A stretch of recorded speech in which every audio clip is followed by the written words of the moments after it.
other distinguished board member, Robert Frias, great colleague and great representative from Cargill, to introduce our speakers for this evening. Robert, it's always great to have you here. Looking forward to seeing your righteous beard again as your picture comes through. And I would like to turn the honors over to you to introducing our speakers here this evening. Thank you, Adam. Hi, everybody. Again, I'm Robert Frias. I'm one of the board members at Eagle Group. It is my pleasure to introduce Ha-Keem and Paula to the Eagle Group. A little bit about Ha-Keem. I'm going to keep it short. Ha-Keem is one of the best business corporate leaders I've ever met. He was at Cargill for 15 years. He's now the vice president of HR at Molex. He's written 2 books, and you can find them at coachhakeem.com, if I got that right. Great articles. And Paula is a veteran of the Navy and the Army and has a very distinguished career in engineering and aviation. And Ha-Keem, I turn it over to you. So thanks, Robert. And it's good to see everyone here virtually. And I want to take a moment, and then I'll throw, as we're doing that, I'll put the presentation on the screen. But as I'm doing that, I want to say a couple things. So one, I want to say thanks to Robert and Sheila. So we have worked together for quite some time while I was at Cargill as well, and for 15 years, as he said. And I think you all already know this, but both are dedicated to not only just being great at what they do in their jobs, which both are great at what they do with their jobs. I think they're just great individuals and great ambassadors. And the relationship that I've built, I think, over time with both of them has been one of mutual admiration. It's been one of respect, hard work. I look at when I was part of Cargill, when Cargill was really building up, our allegiance and alliance and outreach to the veterans is very important. That Sheila came on and from a sourcing and finding talent and working together with outreach. And it was important that as we move forward and we had a group focused on military veterans, that Robert was one of the ones that was leading it. And so I think the both of them have built up Cargill to a place that is, I think, now recognized in Minnesota and throughout the country as veteran friendly. I was happy to be a part of that. I remember when it started in the very beginning, and I'm happy to be here today. And so thank you both. And thank you to the Eagle Group for inviting me. I truly appreciate it, and for allowing me to speak today. And so my hope is that through the course of this hour that we spend together, that there will be some information that will be helpful to you as you think about your career. And if we will take time and a couple points to ask questions, answer questions, there will be an interactive as we go through the agenda.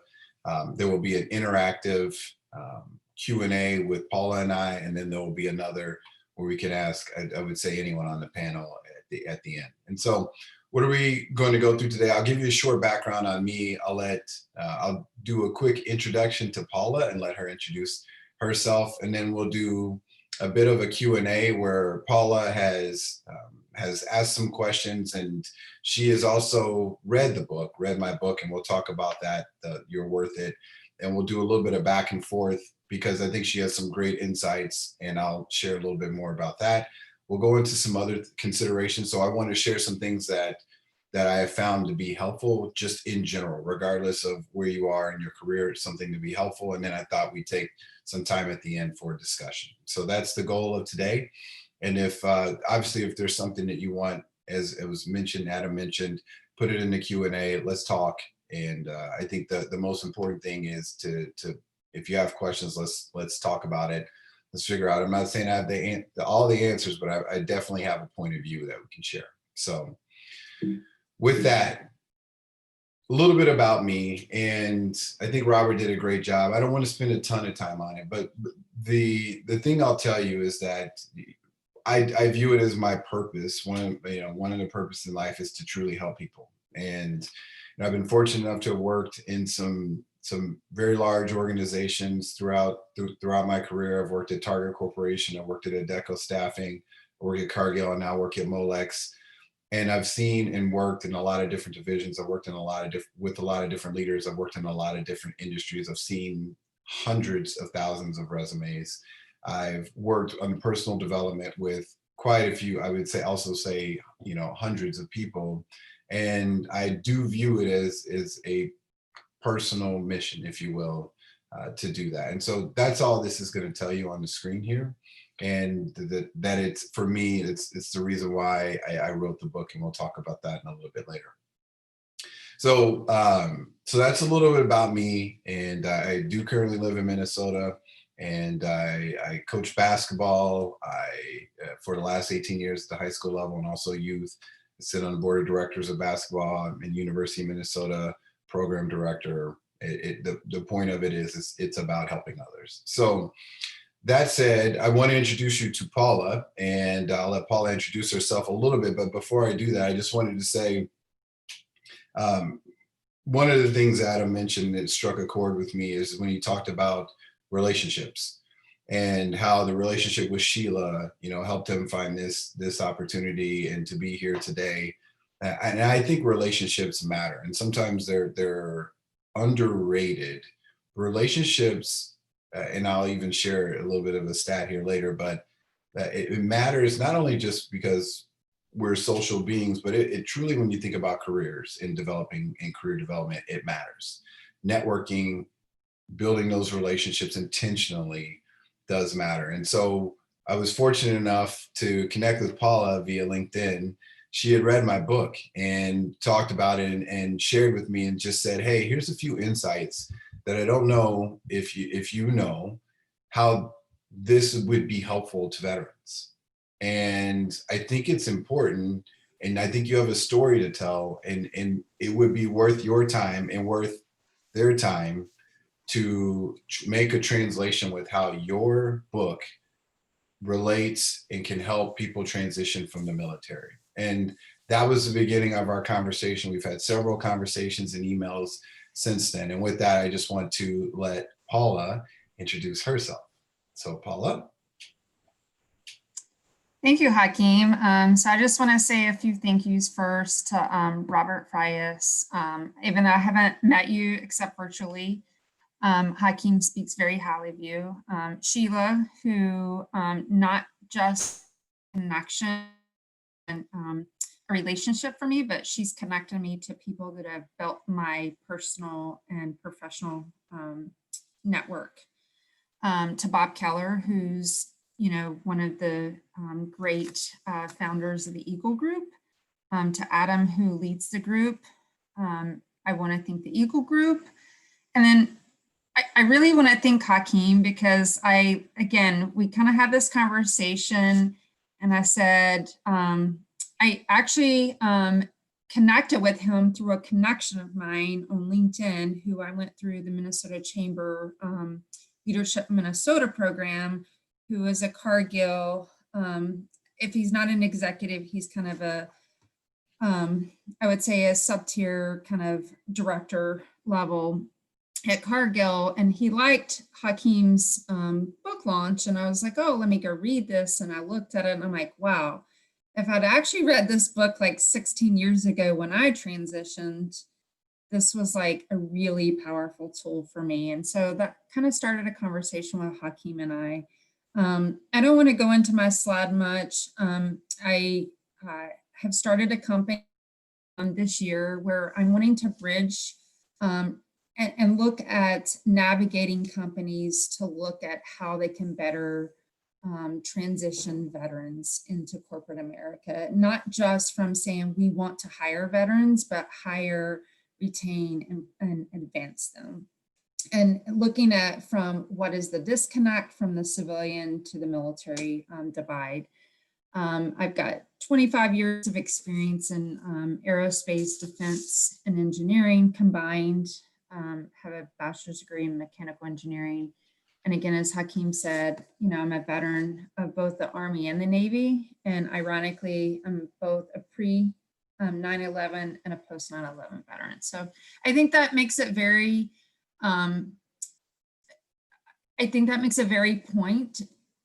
poignant point today that in a 20-year war, we are seeing veterans that are coming across that they're multiple veterans of multiple services, and they're both post and pre 9/11 veterans, and et cetera. So with that. All right, thank you, Paula.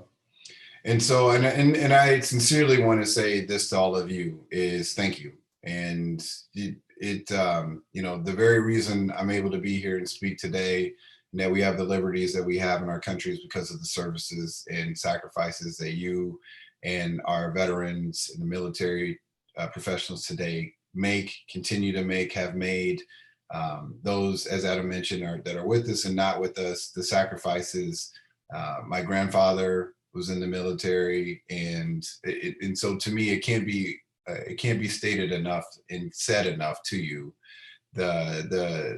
I think the gratitude that I personally have for you and the respect that I have for you, and it's why it's important. I was so proud. I think if any of you looked at my LinkedIn account, I was so proud actually to say that I was at this event here today, and that I'm here today to speak to you. And so if there's a way that I could be helpful even beyond this event, I make it a point to respond to every single one of the LinkedIn messages that I receive, which isn't always easy, but it's something that I'm very committed to do. And so please feel free to message me. I'm happy to connect and go from there. So wanted to say that. So thank you.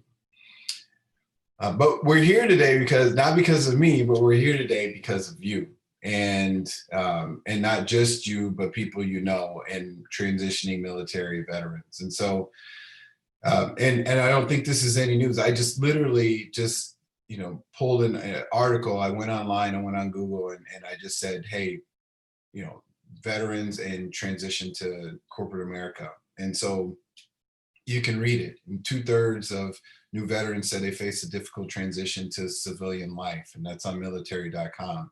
You go to combat veterans to careers and look and see 5 reasons a veteran struggle to transition to the civilian workforce. And you see, and Sheila can speak to this, and I remember this when I was in recruiting and sourcing for people, that the resumes are harder to translate because the careers in the military aren't necessarily the same as what people who are in recruiting are used to seeing, or that organizations are used to saying, oh, that experience here, that translates to what I'm looking for in this particular job. It's not an easy translation sometimes. And it can be difficult to, as you transition, to find a career. And I heard the word used earlier, camaraderie, to find the same camaraderie and purpose. And there was actually something that Paula said in one of our conversations that really struck home with me about the mission, you know, about understanding what the new mission might be and how, you know, my book might be helpful in that. And so I wanted to share some of those insights with you. When you look here, so one of the articles on military psychology, so recent Department of Veterans Affairs, 53% of separating post 9/11 veterans face a period of unemployment. And so that's a significant number. And so why are we here today? We're here today because it's hard to make that transition to corporate America. And I talked with you a little bit about Cargill. Molex is a Coke Industries company. And so I just wanted to share, I'm very proud to have worked at Cargill. That is it's a strong focus on military, and to work at Coke Industries, who also has a strong focus on recruiting military veterans. And so I just put our career site at the bottom, but I think both companies are completely committed, and I feel very fortunate to be part of organizations that have that same. And so we're here because finding a job can be difficult, and what are those insights that we can provide, and from my book or just from life, that can help people transitioning from the military to civilian life and find that new mission.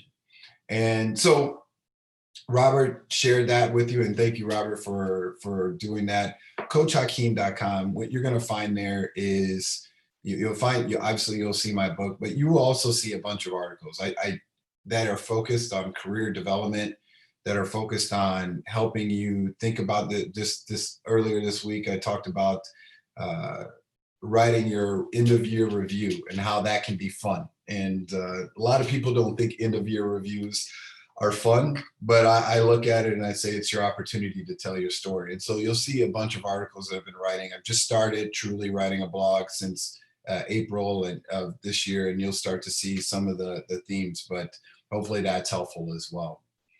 So a little bit about my book. So it's called You're Worth It, and it's navigating your career in corporate America, and it's separated into two parts. And the first one is really what's called the corporate truths. And this is the part when I'm talking with people that I think that where their eyes really open and they said, I didn't know that. When I've talked with people who've read the book, or the anecdotes that come from the book, they're truly surprised about some of these things. And so when I say that the company is not actively managing your career development, that's an eye-opening statement to some people, especially coming from someone who's in HR.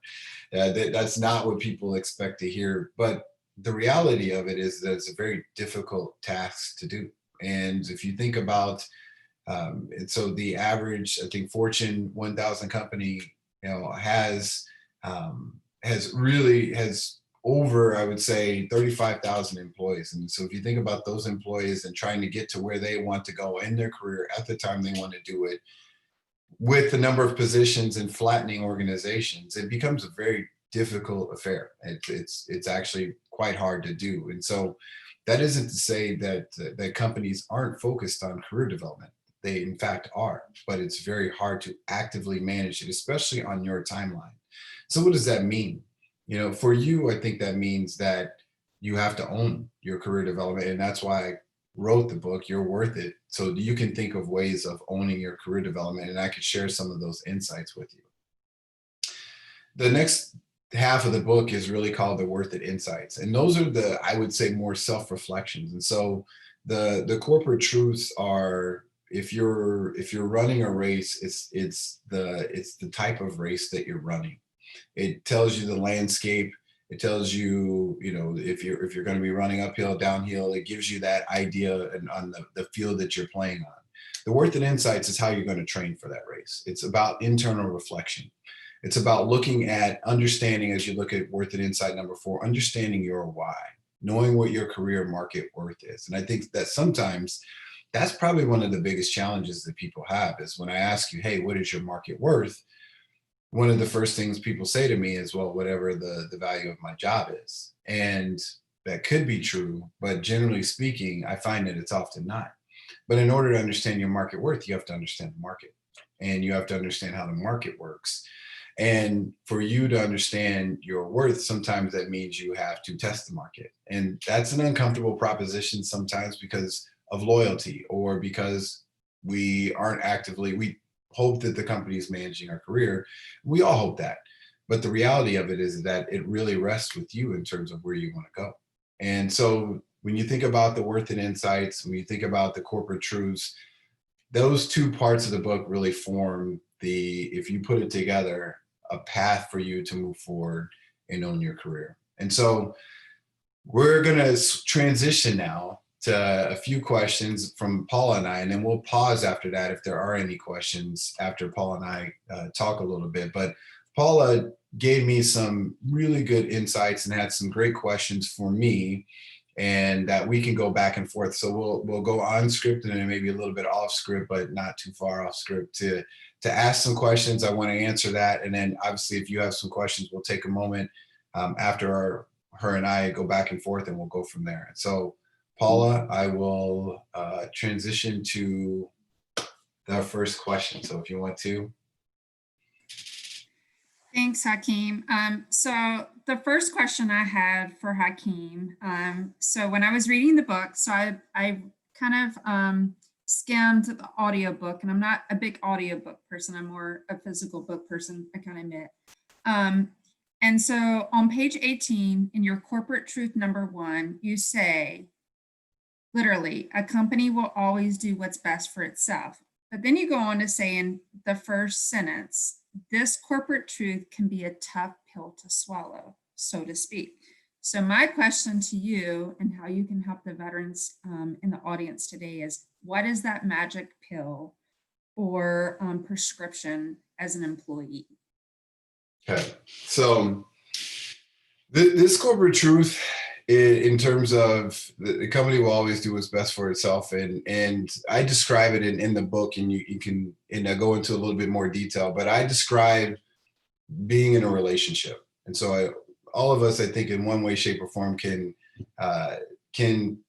relate to being in some sort of romantic relationship, and there's a give and take. There's, so I give, you give, and that creates a relationship. And essentially, if you think about the emotional time and energy you put into those relationships, that really relates to, if you say, like, deposits. And so it takes time sometimes to build up that deposit, but it can go away quite quickly. But if you think, well, hey, I've been working in a company for 10 years, I've been putting in these deposits, I've been missing my kids' meetings or events or things like that, that means something. And what I say quite directly, and actually maybe harshly, and it's not intended to be that way, is that what the company owes is a financial transaction. And so services provided, and you're given money for that. And so your salary or whatever it may be, paid your wages, that's the extent of the relationship. And that's harsh, and it's very, like, clinical, and it's not intended to be that way, because I think there are companies that do a great job of creating a great friendly environment, of having events in different seasons and things like that. That's not to say that those things don't matter, but at the end of the day, if I'm caught misusing the company property for some personal gain, or I'm trading, away company secrets, it doesn't matter if I've been there 15 years, I've been there 15 seconds. I will be terminated. That the company will do what's best for it. And so when, Paula, you ask about the magic pill as an employee, I think it's realizing that that a company is an organization that is trying to create and make profits. And it would do us all very well to think about, what are the ways that I'm assisting with the company in making profits, and what are the ways that I'm detracting from that. And in the book, I give examples of, say, an employee may generate a ton of money in sales, but what if one of those sales is complicated and results in a lawsuit? So is it a plus or is it a minus? And the company is truly thinking about it like that. And so for us as employees, and employees that want to be good, we're always thinking about ways financially that we can generate value for the organization. And so it's just an important, I don't know if it's a magic pill or if it's just a level of understanding of what that means. And so trying not to put the company in a position, so speaking from HR, where it has to make those sorts of decisions on us, where we're always doing the best as employees to help the company make money, is what I really am trying to say with that. So thank you for the question. All right, next one.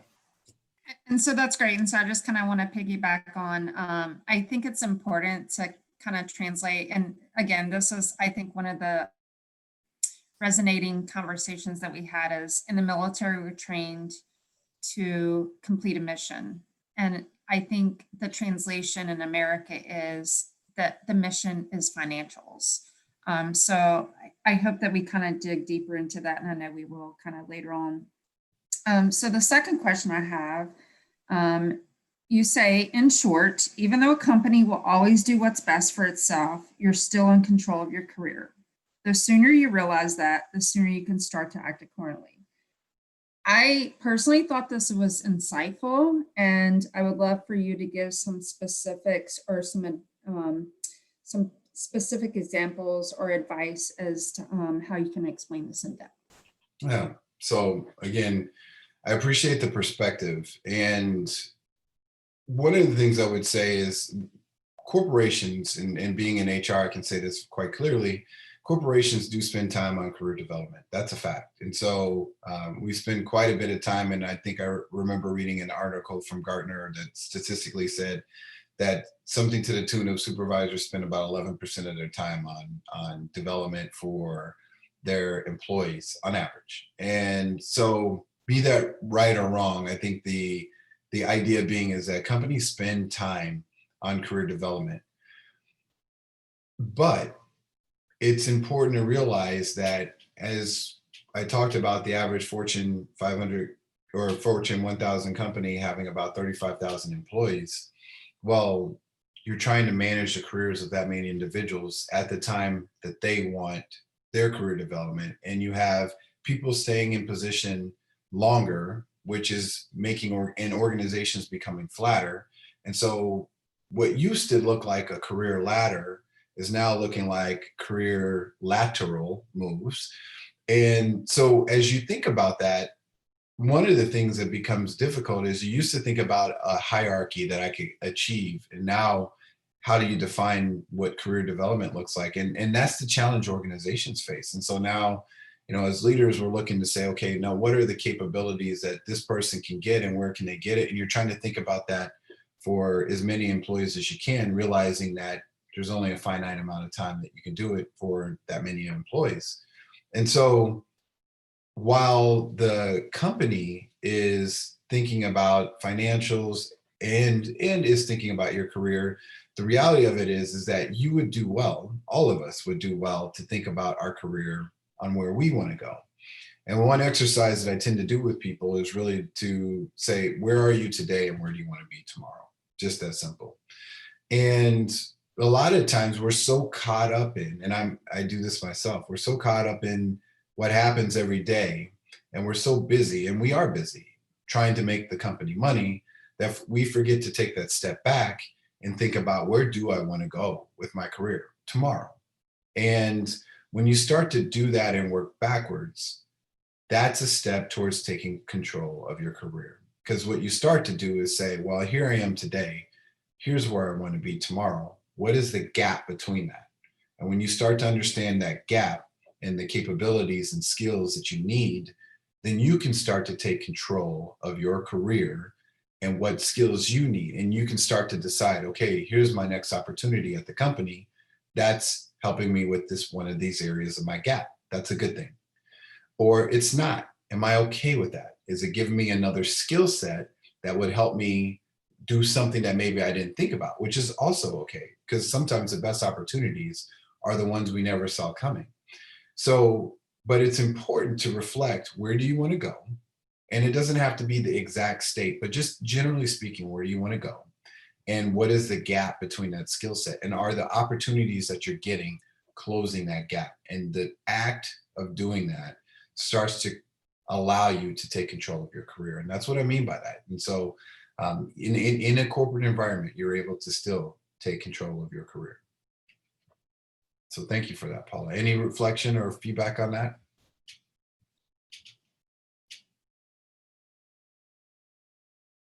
I think I lost you, Paula. No, I'm sorry. I think that was great advice. I actually like this question pretty. So in corporate truth, number 7 and 8, they actually seem to contradict each other. And so corporate truth number 7 is, as you say in your book, when it comes to your career, there's a good chance your manager doesn't know how to get you where you want to go. Corporate truth number 8 is, most leaders do want you to succeed. So I think while they seem to contradict, I think they actually complement each other. And can you give some examples where you have seen this happen as an HR leader?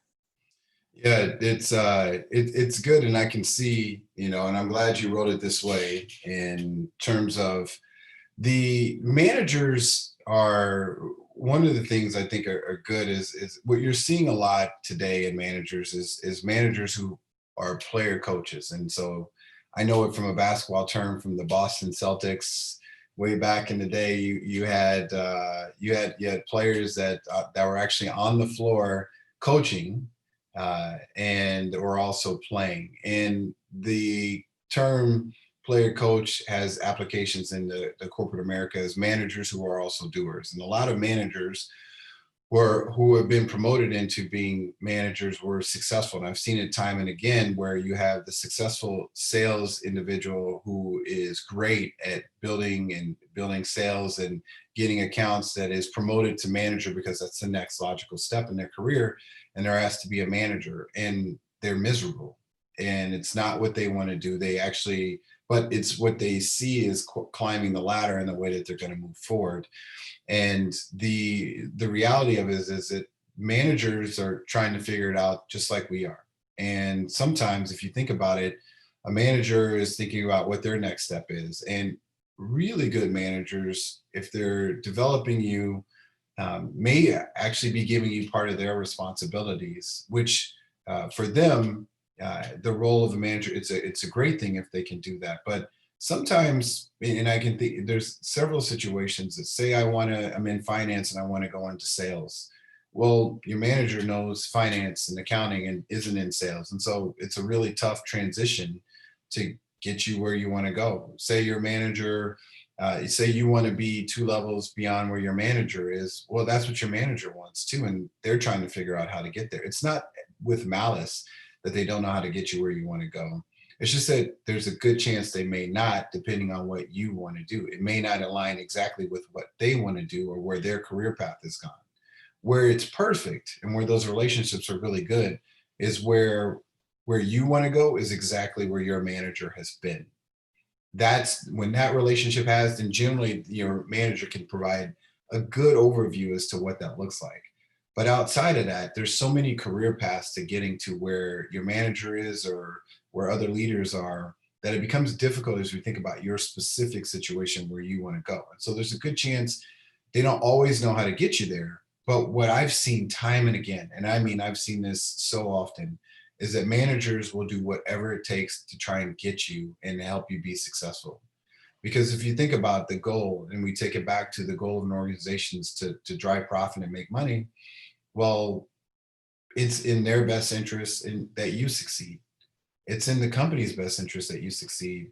And this is where I do see where personal relationships matter. I've seen so many great leaders go what I would consider above and beyond what is normal or expected to make sure that individuals succeed. They take the time if you ask. They'll sometimes even if you don't ask. And so to me, I've been very fortunate to see great leaders and work with great leaders in many different companies, and I've seen great leaders in many different organizations. And I will tell you to a T, when I listen to them, all of them want their employees to be successful.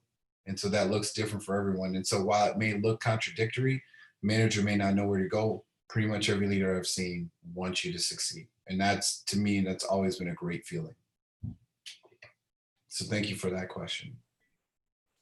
And I kind of piggyback, Ha-Keem. I can kind of say that that's true both even in the military career, my military career, and even my corporate career. I think that our managers, our leaders want to see us successful, but they also know that their success may be kind of parallel to what our success is. So the last question that I kind of had for Ha-Keem that we kind of put up here was, in the military, there are 2 components that make us successful.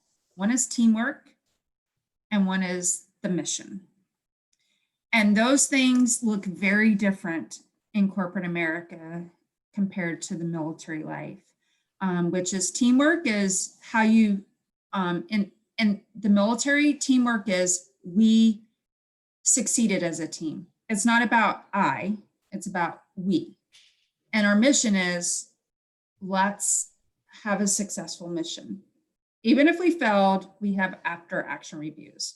In corporate America, it can kind of be very counterintuitive. Teamwork is, I was the most important part on the team, and the mission is margin, finance. So I just kind of want you to kind of go into how those are very similar, but they may look very different. So I found the point of view an interesting one, because I would argue that so let's take each one of those separately. I would argue that as you think about teamwork in corporations, the best teams do it together. They do it together, and it sometimes is hard to distinguish who had which part of the contribution.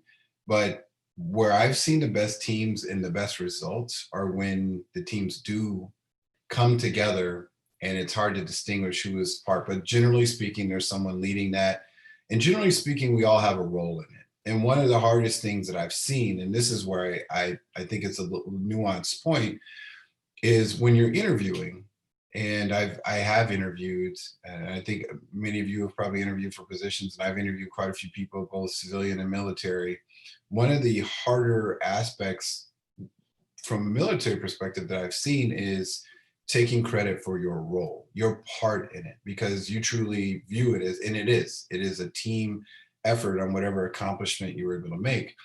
And one of the things that recruiters historically, and I'm sure it's changed, and organizations I think now know and understand, translating military experience better, and maybe will even help think through how to, help get you to the point of saying what it may be, and or your friends or people that you know.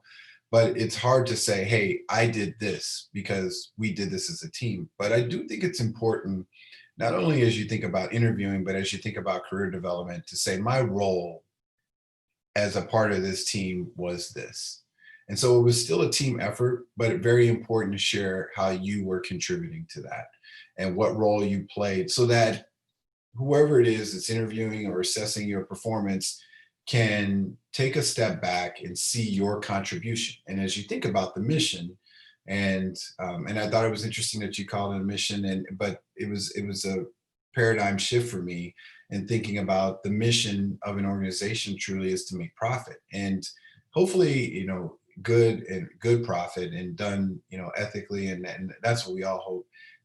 But that it is to make a profit. And so if you think about that being the new mission, what are the ways that you're contributing to that mission, and your role in it, and helping your supervisors and managers see that. And so I actually think that the best teams probably do it, as I listen and hear and talk to people, like you do it in the military, as a team, completing a new mission. The best leaders, I think, are really good at sharing that vision and that mission on how we're going to achieve it. And so in many ways, I find that there's way more similarities than dissimilarities between the mission and the teamwork. It's really just maybe a nuanced conversation around, how do I share my contribution as a part of that team? And so that's what I have found to be very important. So thank you for that question. All right, and so I thought we'd stop here and see if there were any questions before we go to, I want to run through 5 or 6 things just to share a little bit more with you after, but I thought this would be a good place to stop before I share the rest of the presentation. So if there are any questions, we can take a few moments to ask. Hi, Ha-Keem, this is Sheila. So there's no questions yet in the Q&A, but I do have one question for you.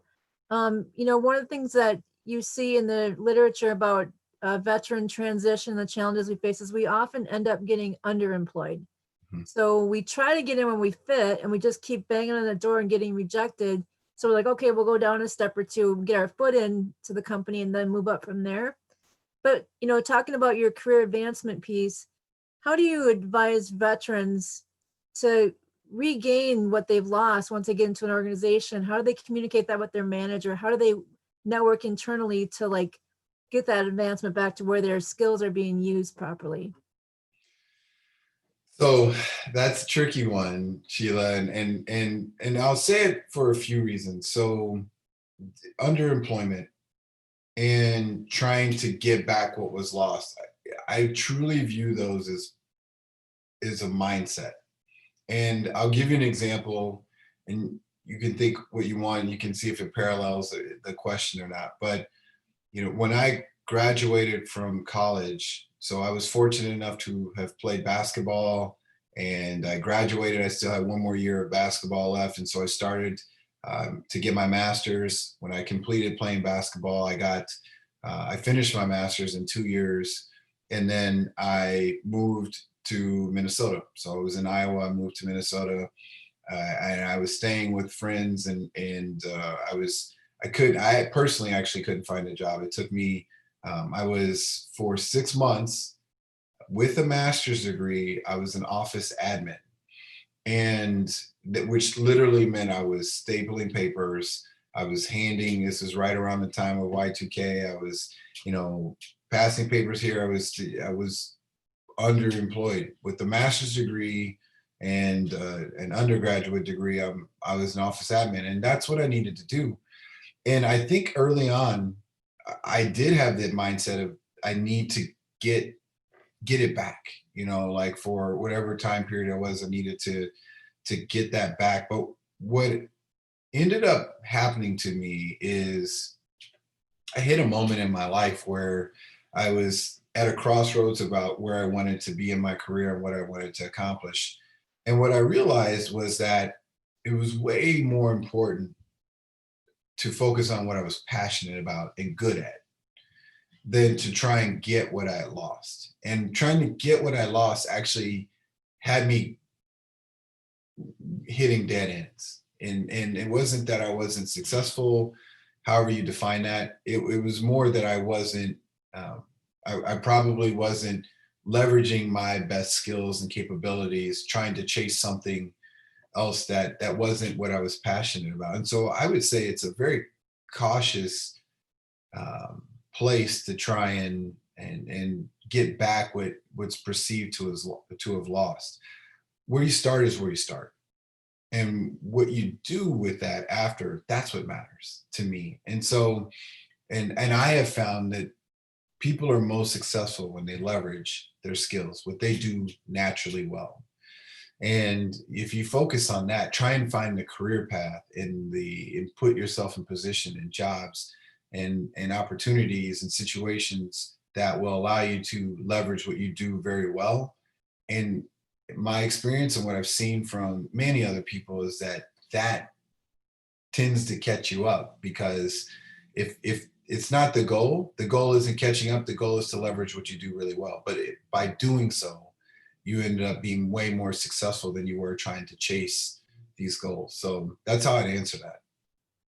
Thank you. I think that insight's really helpful. I do have another question. This one's from Matthew. It says, I just feel my skills are obsolete, especially as a career pivoter changer.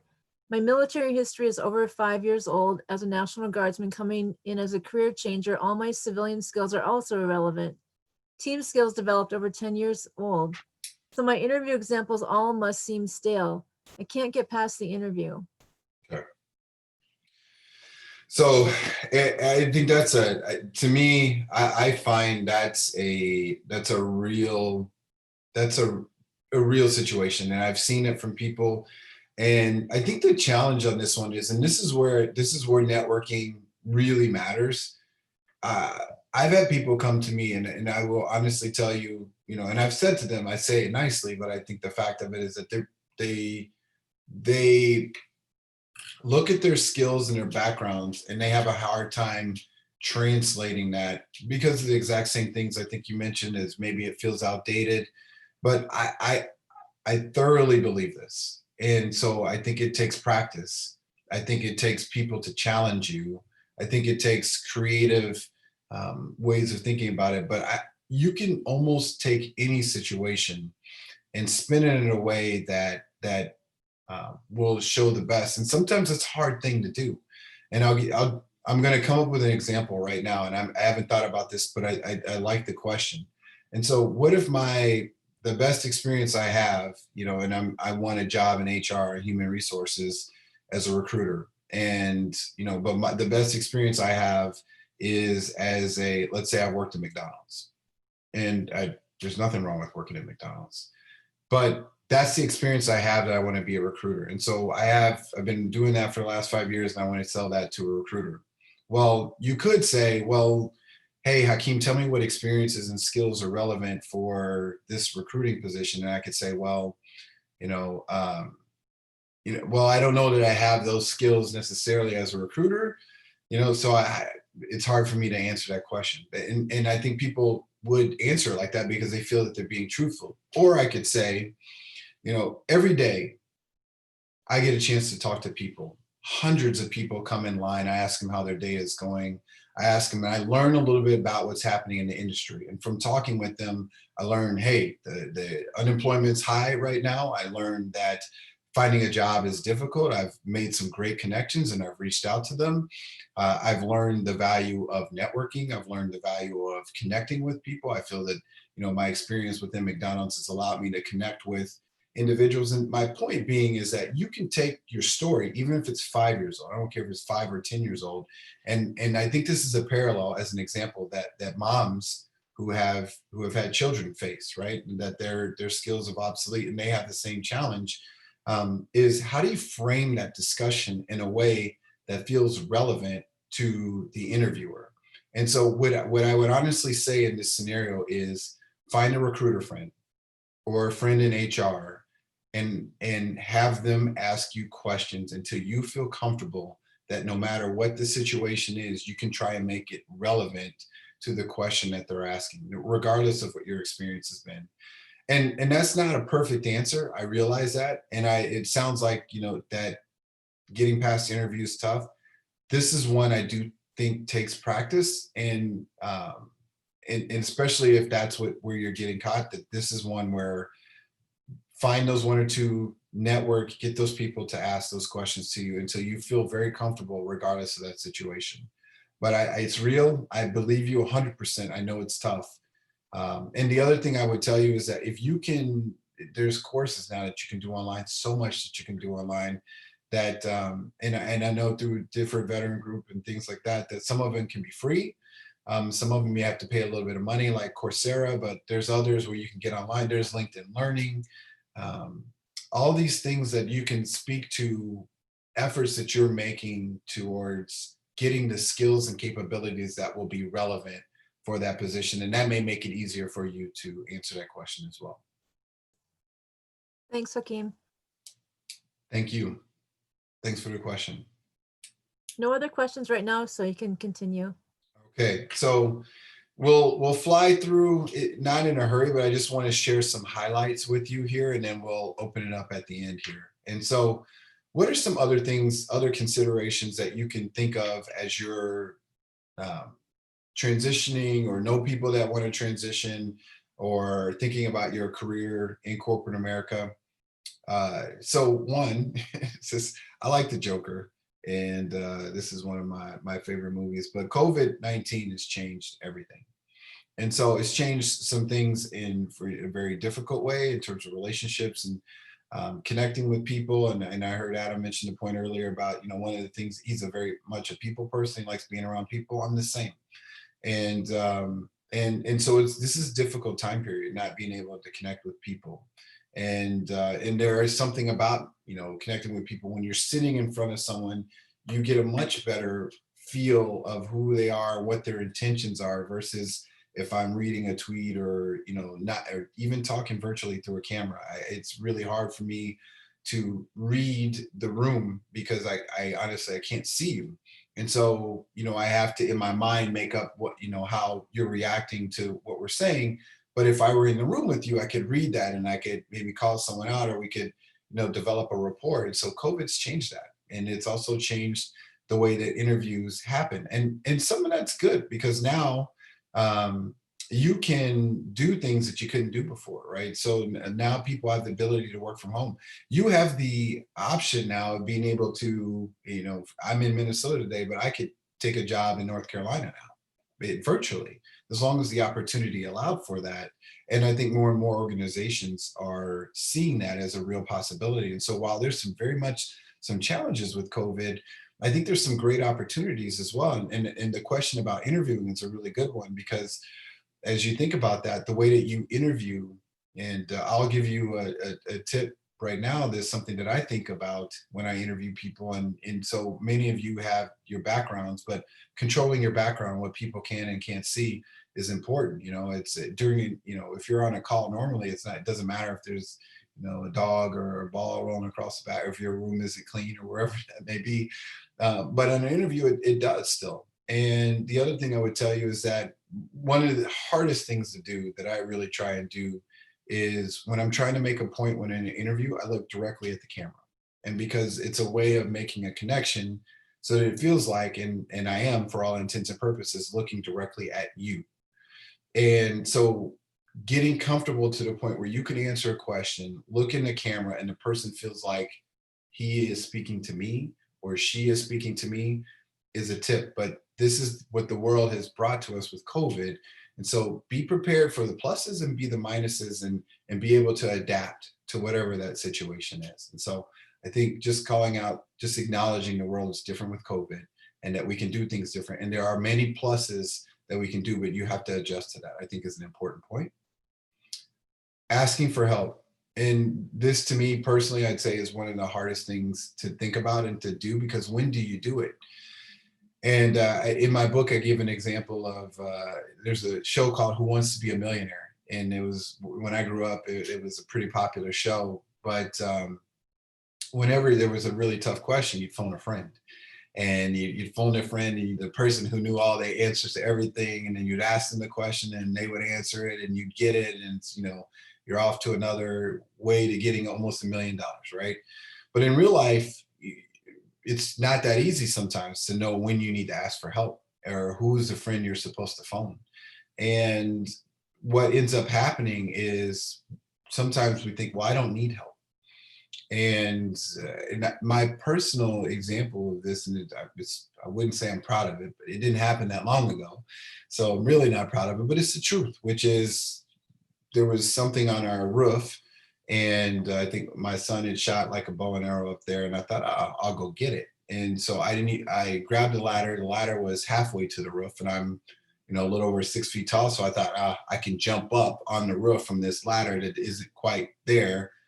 And I can do that because that's safe, right? So, and it's not, and it wasn't, and I thought I could. And then I got halfway up there, I'm up on the roof like this, and I go, well, this isn't smart. So then my neighbor, who actually happened to have a ladder that reached all the way up, you know, did it, and he let me borrow it. And so I got up there and I'm on the roof, and I get there and my feet slide. And I'm like, okay, I can't do this. I need help. And so I called a friend of mine who was in roofing, and he, for something else, and he actually came over on the day he was able to, and he was able to get it. But the point was, my first reaction wasn't to ask for help. My second reaction was to ask for help, but not the exact help I needed. And it wasn't until the third time that I actually asked for the specific help that I needed in a way that someone was able to help me and solve the problem. And as you think about your career, it works very similarly, in the sense that sometimes we don't know what help we're asking for. And so in the example that was given before, you may be asking for interview help, or you may be asking for helping for someone to help you think through what are examples, or what are some skills that I could use, or what are possible careers. I will tell you that the only way I was able to write the book was through help. I literally asked over 2,000 people to help me, and about 20 said they would and responded, actually more than 20, but it was specific. And then the more specific I was able to get to ask them the type of help I needed, the better they were able to help me. And so it goes a long way for you to know that you need help, and then to ask for the type of help that you want. All right. So market yourself. And this one is, I think, is easier with things like LinkedIn, and actually with the Eagle Group. And it sounds like, I mean, you have connections, you know people, but you need to go out and actually go out and market yourself. And so I talked about blogging, and you don't have to do this clearly, but you know, I started blogging, and one of my articles had 11,000 views. Another one had 15,000 views. And I'm here to tell you is that LinkedIn gives you an advantage that you normally wouldn't be able to get. And it doesn't have to be just LinkedIn, but I use it as a tool to connect with people for networking. And I find it to be very important. And I told you, if someone reaches out to me, even if I ultimately have to say no, I try and think of ways that I can help and respond. And I have found most people, if you reach out to them, especially if you know them, they will do their best to try and help you market yourself. And so think of that. Put yourself out there. Think of ways that you can let people know and bring people into whatever situation that you're in or that your friend is in, so they can really market themselves. And along those lines, utilize your network. This is the 6 degrees of separation really came from the idea of someone mailing a postcard, and how many times did it need to get to the person that they were actually trying to reach. And it was like 5 or 6 times that the postcard had to get mailed to a different person until it reached who they wanted. But the majority of jobs that people are finding aren't from people that they know. They're from people that they don't know. And the reason is because, generally speaking, your friends know if you're looking, and they're going to tell you everything they know. And so essentially you both know what you know. It's when you utilize your network that you start to connect with people who didn't know you or don't know you, and can present you with other opportunities that you weren't aware of, or can forward your resume or CV to people who didn't know you. And so utilize that network and get uncomfortable with reaching out to people that you don't know, but say, hey, so-and-so recommended that I speak to you. Do you have a few minutes to connect? That would, so I would just encourage you to utilize your network. And this is something I know you all know extremely well. And so I don't have to spend any time on this other than to say it's a grind. You have to hustle. You have to get out. You have to work. You have to, it's an everyday plan, getting out there and making sure that you're executing it. And even then, sometimes it's really tough, but I really don't have to say that to this team. So I'll just leave it at that. And perspective. So this is the United Nations response to COVID. It isn't forever. It's just right now. It feels like a long time, right? As we think about COVID, and the same thing happens with the career. When we moved back, I was overseas for a couple of years, and when we moved back, it took my wife about 10 months to find a job, and so that's a long time, and it felt like forever. But the reality of it is that right after the new year, that's when we moved back in May. It took, but she was looking from well before then, and we weren't able to get a job until like February the following year. And so it takes time. It's a grind. You have to hustle. Your perspective matters. And so step back, laugh, sometimes realize it's tough, utilize that network, but realize it's not forever. And again, this is, fearless grind. Be yourself, be true to yourself. I know sometimes people, when you get desperate, and I've seen this, we all kind of, you can feel it. And so when we're in front of the interview and the person at the job, and we want it so bad, we're giving that energy.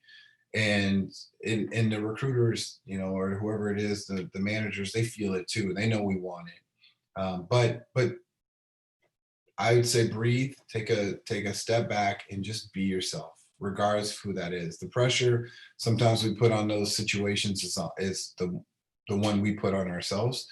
When you can take a step back, laugh at yourself, and say, hey, I'm going to be myself. And for me, that meant, coming out of college, I was an office admin, and I was the happiest office admin you probably saw. But that's where I was. I had to do what I had to do in order to get a job, even if that meant, if I was underemployed, that's what my situation called for. And so I have to be true to myself, and I have to do what I need to do, but, be yourself. And I truly feel like the rest, even if it's difficult, will fall in line eventually. And ask for what you want, though. And this is something I think a lot of people I found in career conversations. And I gave the example of, there was someone I knew who was at a job and had been continually passed over for jobs that he felt he was qualified for. And finally, he said to his supervisor, he said, hey, I want this job. I want it by this date, or I'm leaving. And he didn't have another job to go to. And after a month, they had got him that job in that position, and he didn't leave.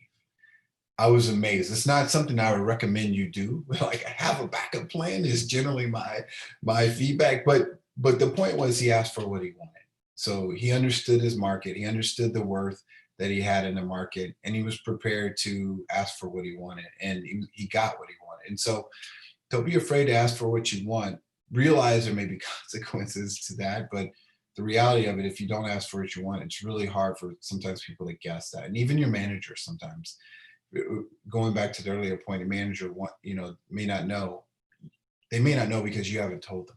And so tell them, make sure they know what you want, and then they can tell you if they're able to help you get there. But make sure you ask for what you want. So here's some key takeaways. I would just say, and for the most part, I walked through each of these, and we talked through a little bit about it from the book. But the road ahead, I think, is yours. And I encourage you, and I know that it's not just yours. It's, share this with your friends. This will be recorded. And for me, I think it's just important to, as you think about these things, to realize you're the one driving. And sometimes we feel like it's someone else. It's the company. It's, life. It's the situation. And, at this point, and when it comes to your career, you're the one driving. So from this moment forward, take the steering wheel and move forward.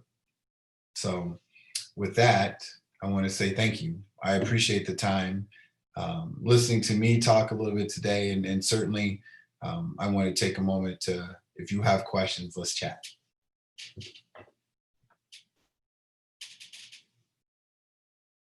So now I'll open it up. If there are any questions in the Q&A, I'm happy to answer. And if there aren't, I certainly appreciate the opportunity. And I hope you found some of this helpful.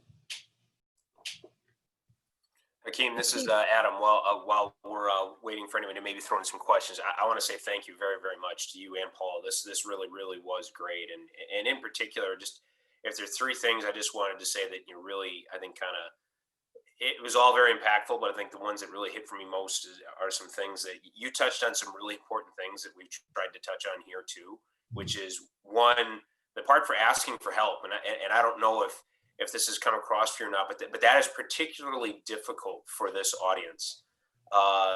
Military members and veterans, it's really tough. And as any veteran or any person that has served in this group will tell you, from day one, it's always about the person to the left of you and to the right of you. It's instilled in you from day one. And so when it comes time to then leave and then think about yourself, that's a really hard cultural shift to do. It's really hard to make that change. And I guess part of the reason I bring that up is I want, again, everyone that's on here, remember what Ha-Keem said here. I mean, it's tough.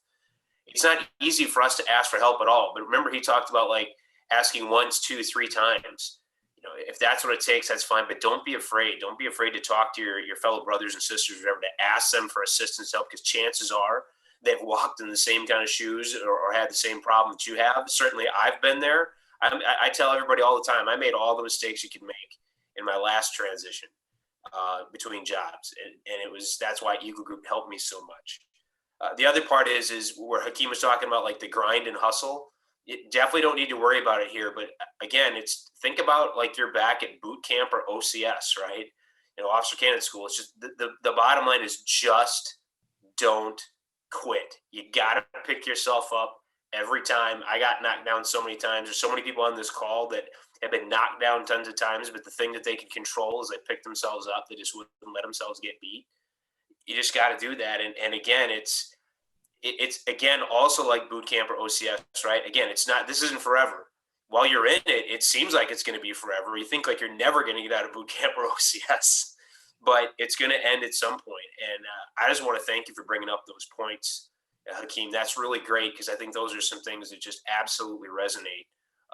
Your other stuff, all this too, but those just really hit home for me. So I really appreciate it. Thanks, Adam. I appreciate the insight. I really do. Thanks again, Ha-Keem. It was really impactful. I think the ideas and topics you talked about, like Adam said, is relevant to this audience. I do have another question here from Marty. What prompted you to write the book? So, Marty, thanks for that.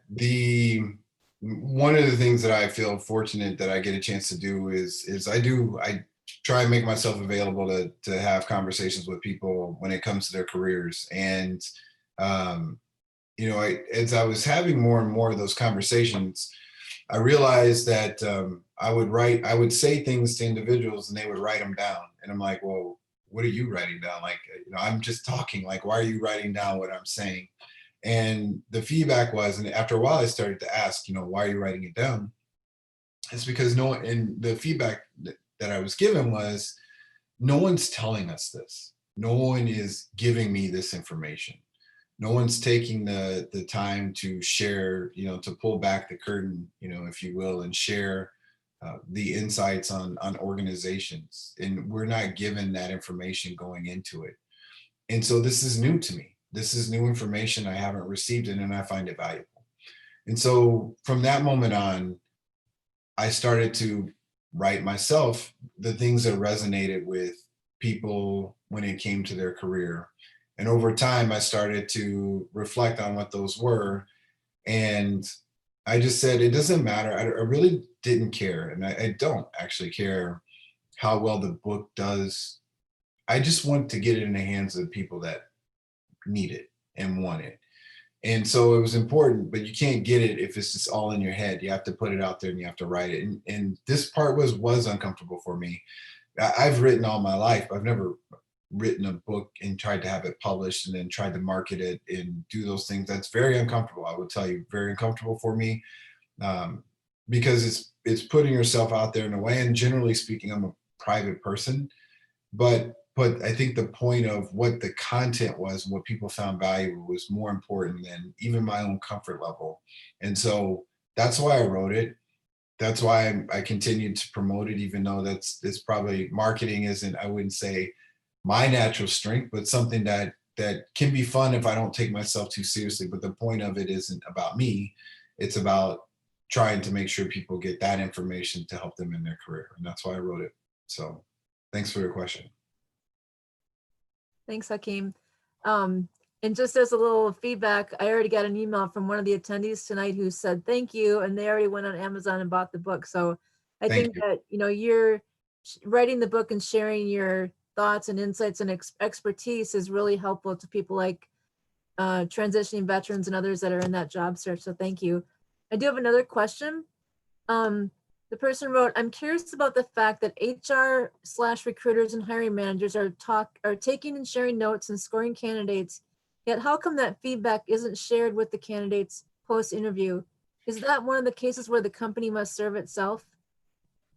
So it's a really good question. It's insightful, and I'll answer it a particular way, but I wouldn't say it's the only reason. So I can tell you that my personal belief, if you're talking as an employee and you are interviewing for an internal position in a company, and when the interview is over, if you're not given feedback, I think that's a miss. I think that the company needs to give you that feedback. And so if that's the situation that you're talking about, I think it's a miss. And so I would ask for that feedback and hopefully get it. But and here's the thing I will tell you, in that particular situation, even the companies that want to give the feedback, sometimes it's the hiring manager whose responsibility is to give you that feedback. And so some people, and I don't mean this as some people are not comfortable with what is perceived as conflict, even if it's just feedback. And so it can be a difficult situation as a hiring manager of an employee that to say, hey, you just didn't do as good as this person right here, because how is that actionable? And so then in order to make it actionable, you need to say the examples you provided in the interview weren't strong enough, or you need to be able to take a moment and reflect and think through, what it was that you didn't do well, or you don't have the experience, and I didn't hear in your examples the experiences that allow me to see how what your experience would translate into this, which is a real situation. And so people have to work hard to do that. As a hiring manager, that's a hard thing to say. So I'd rather not give you any feedback, right? So that's one scenario. Or I'd rather give you very limited feedback, which isn't helpful for you, but it helps the hiring manager feel better about either not hurting your feelings or having to give a long-winded answer, which you may not understand. And so it takes time, I think, to do it right, to interview and be interviewed. And as an interviewer, as an internal employee, I think it's important to take good notes, to be able to discern why one person is better than another, and to be able to articulate that back to the person. And so that's one situation. And then the second situation is if you happen to be an external employee or external candidate applying for a position at another company, that one's a little trickier, I think, in the sense of one, you're not an employee, and giving the feedback, it could be many people that you're trying to give feedback to, and so you simply may not have enough time.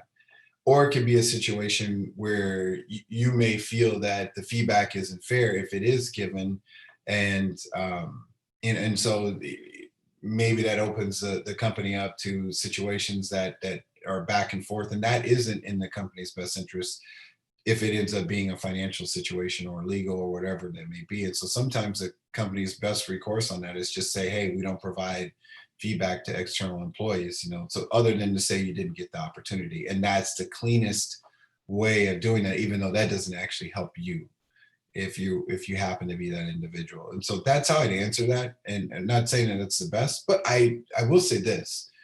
I have been in many companies, and I've always appreciated where people give feedback even to external employees. Now, it's usually only like the last one or two candidates, but they say, hey, you didn't get it because, hey, there was someone internal, or you didn't get it because this experience here wasn't as strong as someone else. I've seen that, and it does happen, but it's not always happening. So, but those are the two situations I can think of. And I think you're probably right on your question as an external candidate. As an internal, I hope that's not the case, and I'd push for more. Thank you. No, it makes sense. And I think sometimes if you need feedback on your interview skills, is do some mock interviews and get feedback from, trusted partners to help you, perfect your interview skills. Absolutely. Could I kind of piggyback on this as well? I think this is where your network is important. Like if you have, if I know Sheila, and Sheila puts me up for my resume up for a position, I could say, hey, Sheila, could you give me some feedback? She may or may not, based on her relationship with me. So I think your relationships can kind of give you some of that feedback too. Great point. And I think if you've made it to the interview stage, you are somebody that they like, unless you really blew it. And so if you don't get the job, we consider you a silver medalist. So you should apply again. And that recruiter is going to remember you, and that hiring manager, future hiring managers will look favorably on you because you've made it to that step. So it's, even though only one person is going to get the job, you might have don't burn those bridges when they tell you didn't get the job and be mad. Keep applying and maintain those relationships. That's a great point. Great point. Other questions? There's no other questions right now. All right. So it's truly my honor to be able to speak to each of you. And certainly, if you want to connect, shoot me a note on LinkedIn and just reference tonight. I'll definitely accept. And if I can be helpful in the career journey, a lot of times I try, and someone says, hey, so-and-so at that company, I don't know them, would you mind forwarding my resume through LinkedIn? And I do, I just say, hey, met this person the other night at the event, try and do that. I think we all would do well to continue to network. And even when it's uncomfortable, I tell you, I do receive invites from people that I know are going to ask me for this or that. And I still accept, because I see it as everyone is trying to do their job. and everyone's trying to network. And if there's something that I can do that's going to help you do that, and I see, Bob, that there's one more question, so we'll pause. But I think it's important. And so if you may not realize how much leverage you have and people you know, and so be that networker as well, I would encourage. Sure, and I can share this last question here. This is from Dave. He said, thanks for coming here tonight. Most of us are older and many, especially service members, are changing careers. And often we will start at or near the bottom. While we have many fine skills that companies can use, leadership, teamwork, we often do not have the directly applicable job-related skills needed. How do we overcome these types of headwinds? Yeah, that's a good one. It depends on the type of job. And so if it's say it's a sales job that you want to go into, network like crazy, because there's probably people that you know that that either you can network with or can speak on your behalf, or when you apply that you can say, hey, you work at this company, can you tell the hiring manager that I applied and put in a good word for me? And sometimes that speaks volumes, and even get your resume noticed with the hiring manager, because otherwise maybe they wouldn't have looked because your background isn't exactly perfect. So that's one way. If it's like a skill like accounting, finance, and you don't have that and you're looking for that, or you have it at one level and you want to be at a higher level, to me that just means you may have to take some coursework, or you may have to, likely you're going to have to take some sort of coursework to bridge that gap. And that's where are you today and where do you want to go, bridging that gap. If it's a same thing with like supply chain, and so, but this is one where in supply chain, depending on your experience in the military, you may be able to translate that experience into the opportunity, and you may be able to share how your experience actually makes you more of a senior level leader than what would appear simply based on your work experience in civilian life, because your military life has given you that experience as a potentially in supply chain, or even maybe it's HR, because I know people who've been in the military that are in human resources, but they don't consider that part of their human resource career in civilian life. They should. And so it depends on the opportunity. And I know that's not a great answer, but it is situational. And depending on what that is, on how you can bridge that gap, it may be skill development, it may be networking, it may be understanding better what that gap is and trying to get it. But that's the way I'll answer it. But if there's something more specific, certainly shoot me a LinkedIn email, and if I can help and provide a different perspective, I'm happy to. But that's how I'd answer it today. Thank you, Ha-Keem. Absolutely. Okay, so it's been my pleasure, my complete pleasure. Thank you for the time. Enjoy the rest of the meeting. I look forward to hopefully connecting with some of you here after today. Hopefully some part of this, I know the recording will be up, so please feel free to go back and look at that again. And thank you for your time today. Have a great evening. Thanks, Ha-Keem. Thank you so much. We greatly appreciate your time.